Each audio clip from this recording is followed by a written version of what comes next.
Welcome to the Somebody Show, where we explore the busy intersection of personal branding and entrepreneurship. This is episode 13. I'm your host, Jimmy Gibson, and I'm here to remind you that you are Somebody Special. If you're not familiar with the Somebody brand and the backstory, invest another 10 minutes in episode 1. The full story is there. You'll learn about a brand that I'm bringing back from my childhood after it was abandoned in the 1970s. On the Somebody Show, we're all about spreading the power of one-of-a-kindness. We believe that everyone has unique gifts and talents that can be used to make a positive impact in the world. Today, we're going to be covering the topic of time. Time is the great equalizer. We all have 24 hours in a day. How you spend your time will determine if you've left enough margin to help others, or if you're frantically trying to keep up with life and you can't imagine giving time away to somebody else. I wrote a book called Chasing Carrots Won't Help You Find Your Purpose If You Were Born to Love Bananas. Over the next few episodes, I'll be sharing insights from my book and guiding you on a journey to uncover your true purpose. If you'd like to pick up a copy of the book, it's available on Amazon and other booksellers online. In Chasing Carrots, I tell an allegorical tale about a monkey who thinks he's a rabbit. Monkey, our protagonist, has lost his way. He's been distracted by the carrots of life and has forgotten who he really is. The stakes are raised as Monkey faces a choice: figure out who he really is, or sacrifice his identity forever. What's your relationship with time? Do you feel like there's plenty of time to accomplish your goals and have time to donate to others? Or is your relationship with time a constant and stressful battle where each day ends up feeling like you have less and less time to accomplish your goals? If you're part of that latter group, this episode is for you. Let's get started with the Somebody Show. And now, our special segment. It's what you've been waiting for. Welcome back to the Somebody Show, where we explore personal branding, the appreciation of one's unique skills and talents, and how to make the most of the time we have. In this episode, we'll delve into the second birthday lesson, appreciation. We'll discuss the concept of golden time, how to make the most of it, and how to avoid wasting it on things that don't truly matter. All right, let's dive a little bit deeper into the idea of golden time and how it relates to wasted time and, of course, chasing carrots. You see, golden time is when we're truly living in the present, doing things we love to do and things that we're passionate about. These are the moments when we find ourselves laughing more, feeling stress just melting away, and genuinely living our best lives. It's about being connected to our true selves, embracing our passions, and showcasing our unique skills and talents. But, there is a flip side to this. We've got what we call the desert of wasted time.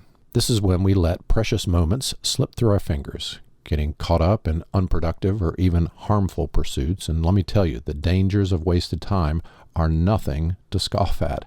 We're talking about financial setbacks, ruined relationships, health problems, and even putting our reputation on the line. Now, think of time like an hourglass. We all have a limited amount of sand in our hourglass, representing the time we have on Earth. When we're constantly chasing after those elusive carrots, those distractions and temptations that pull us away from our true purpose, we end up spending more and more of that sand in the desert of wasted time. We become so focused on what's ahead or what we think we should want that we lose sight of what really matters to us. So here's the deal. We need to be mindful of where we're spending our time and make a conscious effort to focus on creating more golden moments in our lives. By doing so, we're not only going to make the most of the sand in our hourglass, but also foster a life that's true to who we are. Let's take a step back from chasing carrots and instead invest our time in activities and experiences that aligns with who we really are. When we prioritize what truly matters and steer clear of that desert of wasted time, we'll find out that our lives are filled with more golden time, joy, and fulfillment. And that, my friends, is how we make the best use of the limited sand we have in our hourglass, creating a life worth living. Now, let's hear an excerpt from my book to position the concept of time. Monkey and Seagull have left the Tree of Character, which was in episode number 12.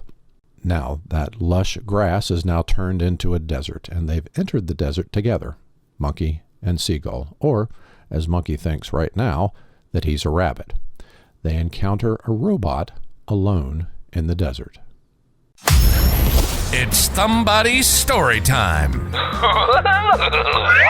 Business is not boring. Au contraire. Bring your brand to life with storytelling.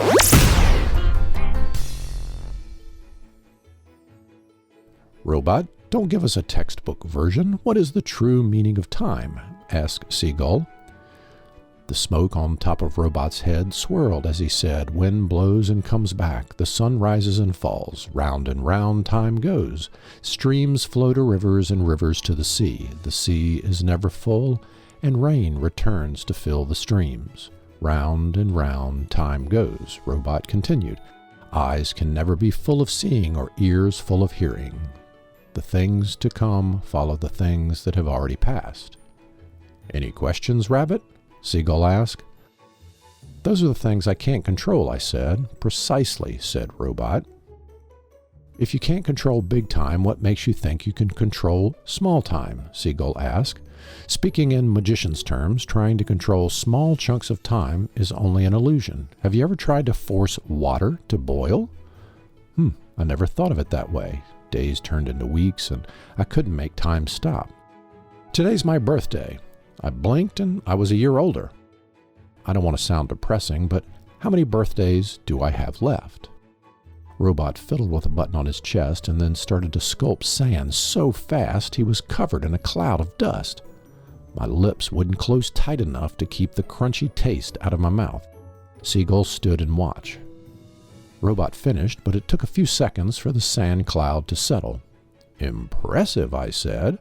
He had crafted 3 identical blocks in the sand. "Exactly 1 cubic yard for each of us. Sit," said Robot. I climbed on to the one on the right of Robot, and Seagull took the one to his left. Robot beeped, whirred, and spat out random stuff. "Some charge by the hour, some pay by the hour. Don't waste another minute. I'll be with you in a second. Can we cram more into time we have? It makes us equal. Everyone has 24 hours in a day. No one can buy more. Pacing yourself? Some don't have enough time. Some have all the time in the world. Are there enough seconds to accomplish what is expected?" Robot sort of made sense in a nonsensical way. I felt the pressure of time every day. My list got longer and my days got shorter. The faster the clock ran, the slower my dreams took shape. "How many seconds do we have?" asked Seagull. 3 billion is a long life," said Robot. "You're sitting on 1 billion. I looked down at the block of sand. My eye shifted to Robot. "How long would it take to go through all of this sand?" I asked. My long tail whipped around and a few chunks broke away from my cube and fell to the desert below. 1 billion grains of sand falling at a grain per second would take 31 years, 251 days, 13 hours, 34 minutes, and 53 seconds, said Robot. You're sitting on a third of a lifetime. How will you spend time? You just wasted a year. Robot pointed to the broken corner of my block. Was he talking about the sand or the year I'd spent in the show with the magician? Some will never see 2 blocks of sand, Robot said. Haste eats sand quickly. You can't be present, pulling the future towards you. Yesterday won't equal tomorrow. Robot talked very fast, and I tried to follow everything he said. I felt the pressure to accomplish my goals. How can I achieve a goal if I don't plan for the future? I asked.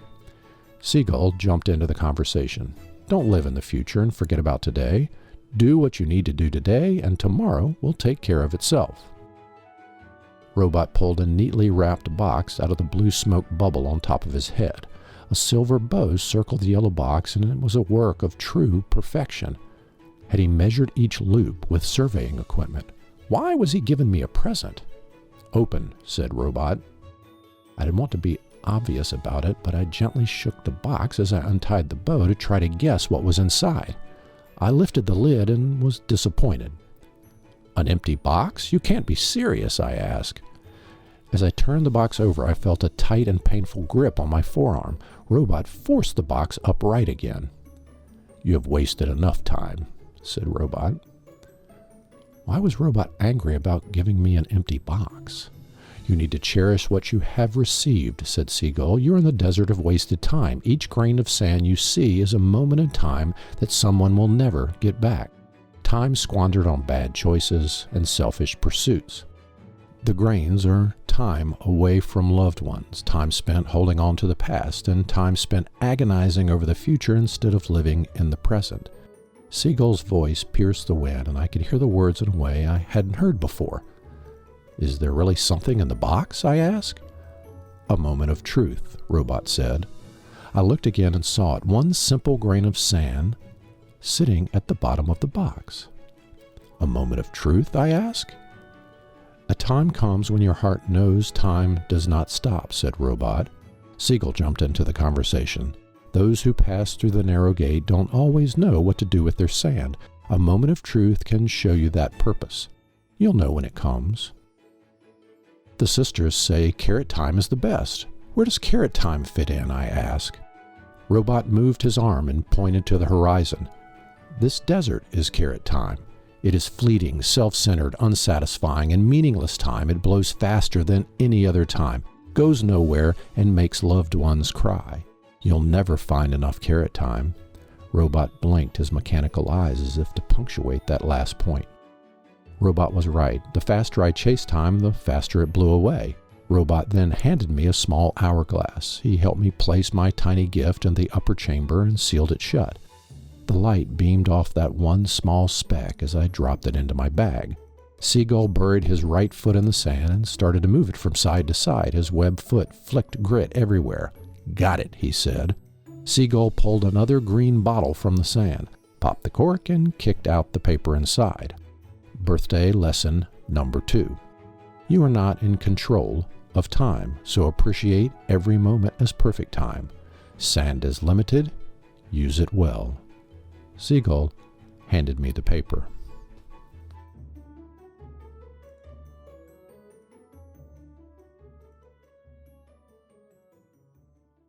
Your golden time is your authentic time, the moments when you feel alive, productive, and in tune with your talents. It's time spent in work or play that brings you true joy and fulfillment. If you currently lack golden time in your life, it's essential to be proactive about adjusting your clock. After all, time is the great equalizer. We all just have 24 hours in a day. There are real health benefits to embracing your golden time. You laugh more, stress disappears, and you live your best life. Have you ever been immersed in something you love so much that time seems to just fly by? You look up and 3 hours have passed, but it felt like just 15 minutes? That is a sign you're in perfect time. To make the most of your golden time, you need to stop chasing that proverbial carrot that pushes you to multitask and try to cram as many activities in an hour as possible. Stop living for tomorrow and constantly moving the future into the present. Be present in the now. Similarly, don't dwell on the past or the mistakes of yesterday. The past has served its purpose. Learn from it and live in the present moment. Chasing carrots and engaging with the 7 sisters mentioned in my book, The 7 Deadly Sins, will rob you of precious hours, days, months, and even years. Foolish pursuits and activities that harm your name should be ruthlessly examined. Draw a line in the sand and commit to not wasting time on things that squander your money, ruin relationships, destroy your health, and tarnish your name. Avoid the desert of wasted time. You can see how each birthday lesson builds on the previous one. If you haven't listened to episode number 12, go back. That one's all about your name and the power of your name. Now let's reflect on 3 ways you can change your relationship with the clock.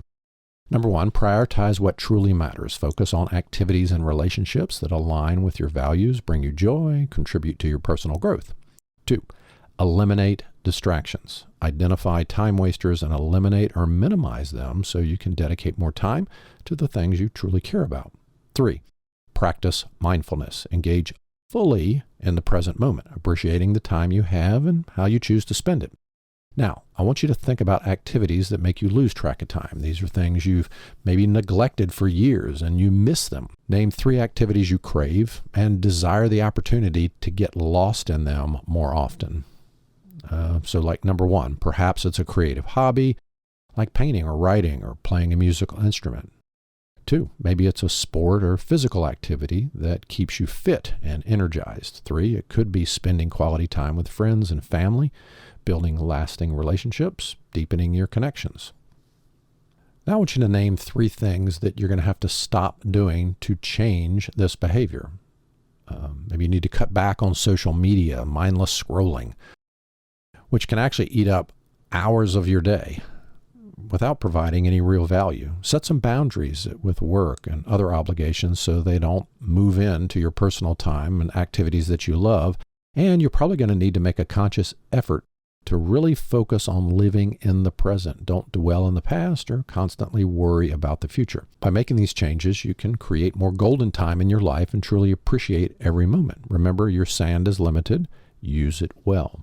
As we wrap up this episode of the Thumb Buddy Show, let's take a moment to reflect on the importance of appreciating golden time in our lives. By focusing on these activities that matter to us, we can make the most of our time. It can help foster personal growth and build a strong personal brand.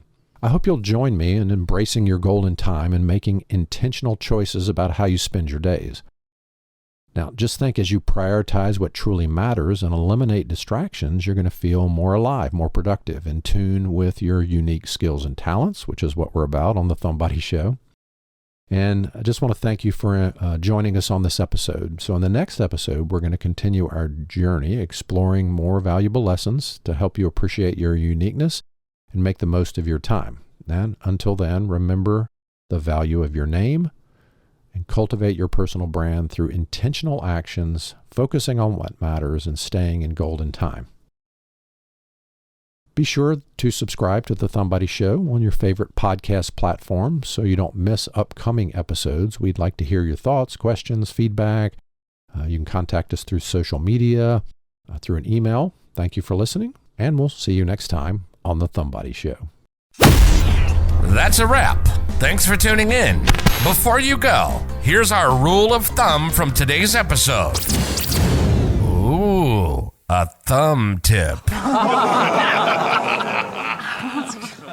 As we conclude this episode on appreciation and making the most of our golden time, let's wrap up the lesson with a rule of thumb to guide us on our journey of personal branding and embracing our unique skills and talents. The rule of thumb for appreciation and golden time: cherish every moment and prioritize activities that align with your true self, bringing you joy and fulfillment.